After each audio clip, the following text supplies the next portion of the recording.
ಐಶ್ವರ್ಯ ಮಸ್ತು ಮೇಲೆ ಕೇಳು ಪುತ್ರ, ನೀನೇ ಹೋಗಲ ಗಣಪ.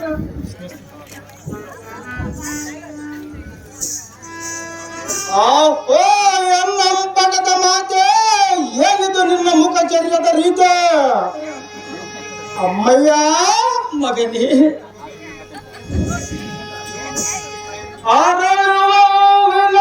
ಜಯಂತ ನಗು ಮುಖವುಳ್ಳ ಈ ನಿಮ್ಮ ಮುಖ ಕಮಲವು ಕೊಂದು ಕೊಂದು ಕಪ್ಪಾಗಿ ಮುದುಡಿದ ತಾವರ ಎಂದಾಗಲು ಕಾರಣವೇನು ಜನರೇ?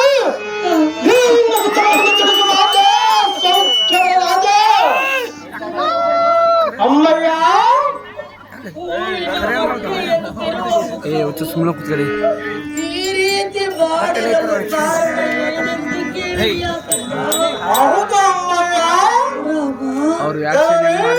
ಏನೆಂದು ಹೇಳಲಿ ಮಗನೇ? ಇನ್ನು ಯಾವ ಕಾರಣಕ್ಕಾಗಿ ದುಃಖ ಪಡುತ್ತಿರಬೇಕು ಚೆನ್ನಾಗಿ ಹೇಳ ಮಾತೆ. ಮಗನೇ, ಅಮ್ಮಯ್ಯ ನನ್ನ ಕಣ್ಣೀರು ಕಂಡು ಸಹಿಸುವ ಶಕ್ತಿ ನಿನಗಿಲ್ಲ ಅಲ್ಲವೇನು ತಂದ? ಹೌದು ಮಾತೆ. ಆದರೂ ನನ್ನ ದುಃಖವನ್ನು ನನ್ನ ಹಡೆದ ಮಗನಲ್ಲಿ ಹೇಳಿಕೊಳ್ಳಬೇಕಲ್ಲವೇನು ರಮ್ಮ? ಹೌದು ಜನನೇ.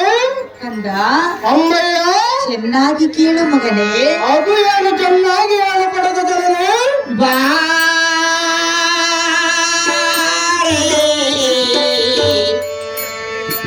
ಭಾರ್ಗವ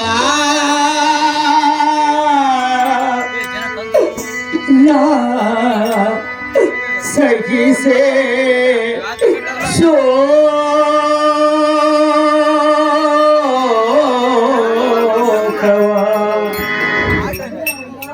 ಅಮ್ಮಯ್ಯ ಚೆನ್ನಾಗಿ ಕೇಳು ಮಗನೇ. ಅದು ಏನು ಚೆನ್ನಾಗಿ ಹೇಳಪಡದ ಜನನೇ?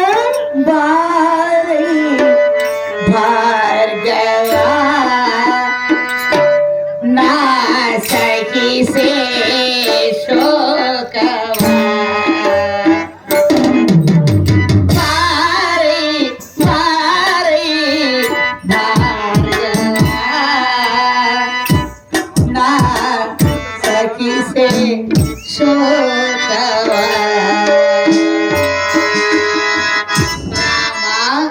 ಜನನೇ ಚೆನ್ನಾಗಿ ಕೇಳು ಮಗನೇ. ಅದು ಏನು ಚೆನ್ನಾಗಿ ಹೇಳಪಡದ ಜನನೇ? ಎನ್ನ ಹಣೆಯಲ್ಲಿ ಎಂಥ ಬರಹವ ಬರೆದಿರೋನು ಆ ಜಡಗೋದ್ಭವ.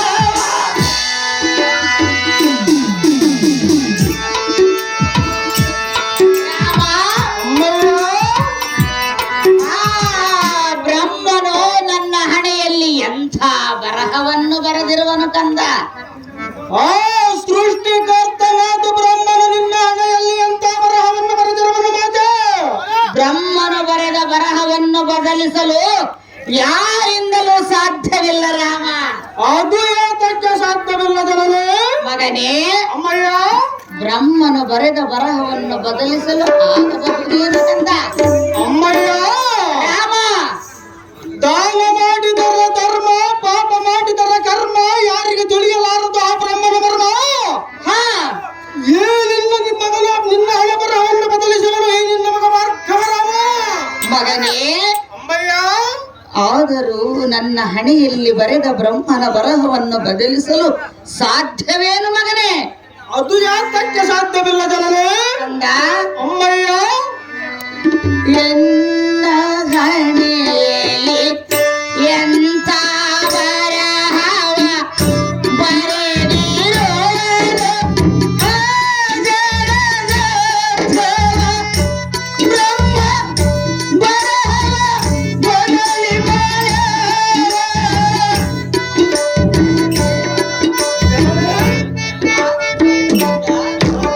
ಚೆನ್ನಾಗಿ ಹೇಳಪಡದ ಜನನೇ? ಬ್ರಹ್ಮ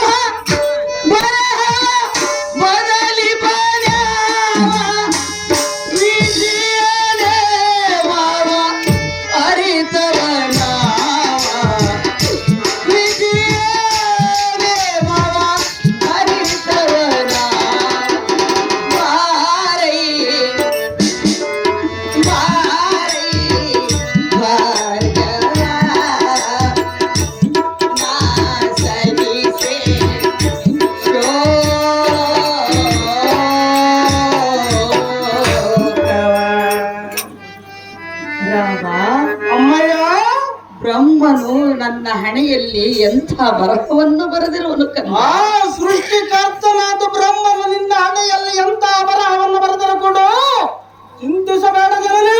ಮಗನೇ, ಅಮ್ಮಯ್ಯ, ವಿಧಿ ಲಿಖಿತ ಮೀರಲು ಯಾರಿಂದಲೂ ಸಾಧ್ಯವಿಲ್ಲ ರಾಮ. ಇದೇ ನೋಡು ನಿನ್ನ ತಾಯಿಯ ದುಃಖದ ನೇಮ. ಆಹೋ ಜನನಿ, ಏನಿದು ನಿನ್ನ ಕರ್ಕಶವಾದ ಧ್ವನಿ? ಹಾ. ಅಮ್ಮಯ್ಯ, ರಾಮ, ನಿನ್ನ ಮುಖಚರ್ಯದ ಪ್ರತಿಯನ್ನು ನೋಡಿದರೆ ರಾಹುವಿನಿಂದ ಹಿಡಿಯಲ್ಪಟ್ಟ ಚಂದ್ರನಂತೆ, ಅಗ್ನಿಯಿಂದ ದಗ್ಧವಾದ ವೃಕ್ಷದಂತೆ, ಹಾ, ಸೂರ್ಯನ ಕಿರಣದಿಂದ ಮಾಡಿದ ಕಮಲದಂತೆ, ಹಸುವಿನಿಂದ ತಾಳಲಾರದ ಮರುಗಿನಂತೆ. ಅಯ್ಯ ಜನನೇ,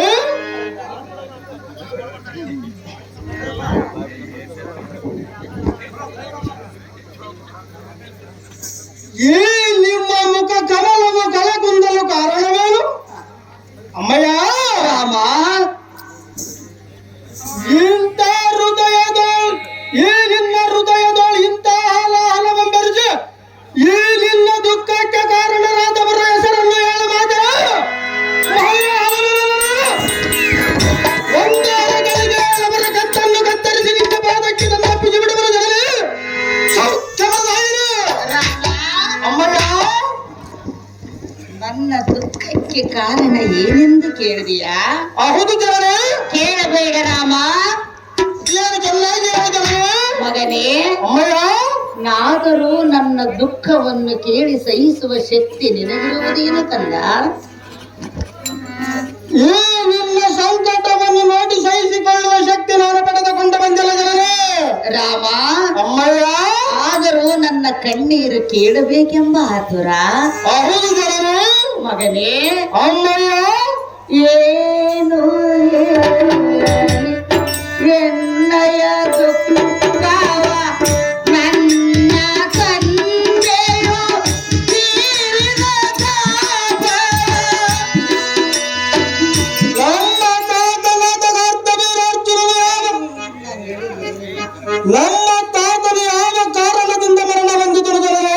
ಕೇಳಬೇಡ ರಾಮ. ಅಭಿಯಾಗದಕ್ಕೆ ಕೇಳಬಾರದು ಜನರೇ. ಏತಕ್ಕಾಗಿ ಅಳುತ್ತಿರುವೆ ಅಮ್ಮಯ್ಯ ಎಂದು ಕೇಳಿದೆಯಲ್ಲ. ಹೌದು ಜನರೇ. ಆದರೆ ನಿನ್ನ ತಾಯಿಯ ಕಣ್ಣೀರಿಗೆ ಕಾರಣನಾದವನು ಯಾರು ಎಂದು ಮಾತ್ರ ಕೇಳಬೇಡ ರಾಮ. ಜನರೇ, ಅವನು ಯಾರಾಗಿರುವುದು ಎಲ್ಲ ಮುಂದೆ ಹೇಳಲೇಬೇಕು ಜನರೇ. ಹೇಳಿದರೆ ನೀನೇನು ಮಾಡಲು ಸಾಧ್ಯ ಮಗ?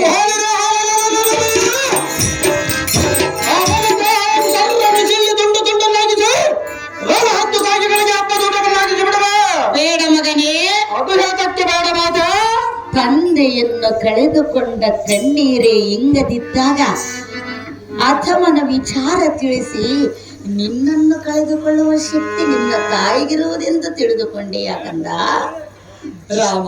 ಅಮ್ಮಯ್ಯ, ಆದರೂ ನಿನ್ನ ತಾಯಿಯ ಕಣ್ಣೀರು ನೀನು ಕಂಡು ಸಹಿಸುವ ಶಕ್ತಿ ನಿನಗಿಲ್ಲ ಅಲ್ಲವೇನು ಮಗನೇ? ಜನನಿ, ಅದು ಏನು ಆಗಿರಲಿ, ನಮ್ಮ ತಾತನನ್ನು ಕೊಂದರೆ ಅವನ ಹೆಸರನ್ನು ಹೇಳ ಮಾತೆ. ಮಗನೇ, ಜನರೇ, ಏನು ಹೇಳಲಿ ಎನ್ನಯ ದುಃಖವ ನನ್ನ ತಂದೆಯು ತೀರಿದ ತಾಪ. ನಿನ್ನ ತಾತನನ್ನು ಕೊಂದ ಅಪವನು ಯಾರೆಂದು ಕೇಳಿದೆಯಲ್ಲ ಮಗನೇ? ಹೌದು ಜನರೇ. ಅವನು ಸಾಮಾನ್ಯದವನಲ್ಲ. ನಾನೇನು ಸಾಮಾನ್ಯದವನೇ ಅಮ್ಮಯ್ಯ? ಅವನು ರಾಕ್ಷಸನಾಗಿ ಹುಟ್ಟಿರುವನು.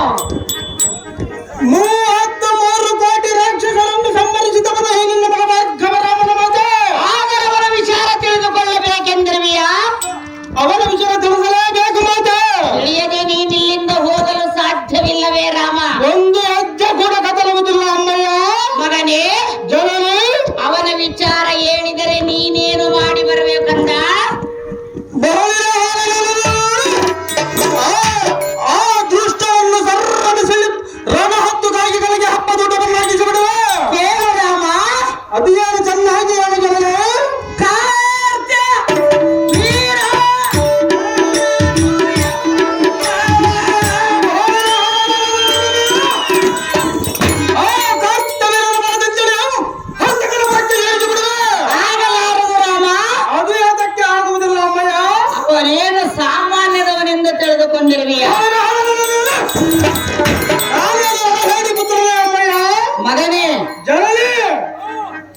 ರಾಜಾದಿರಾಜರನ್ನು ಗೆದ್ದಂತವನು ಆಧಮನಾದ ಕಾರ್ತ್ಯವೀರಾರ್ಜುನನು. ಜನನೇ 33 ಕೋಟಿ ರಾಕ್ಷಸರನ್ನು ಸಂಹರಿಸಿದವನು ಇನ್ನು ನಮಗೆ ಭಾರ್ಗವರಾಮನ ಮಾತೆ. ಆದರೂ ನೀನು ಅವನನ್ನು ಸಂಹರಿಸಿ ಬರುವೆನೆಂದರೆ ನಿನ್ನ ಕೈಯಿಂದ ಆಗುವುದೆಂದು ತಿಳಿದುಕೊಂಡೆ. ಯಾಕಂದ ಸಹಜವಾಗಿ ಅವನನ್ನು ಕೊಂಡು ಬರಬನು ಜನನೇ. ಆಗಲಾರದು ಮಗನೇ. ಅದು ಯಾಕಕ್ಕೆ ಆಗುವುದಿಲ್ಲ ಮಾತೆ? ನೀನಿನ್ನು ಚಿಕ್ಕ ಕಂದನಲ್ಲವೇನು ಮಗನೇ? ನಾನು ಚಿಕ್ಕವ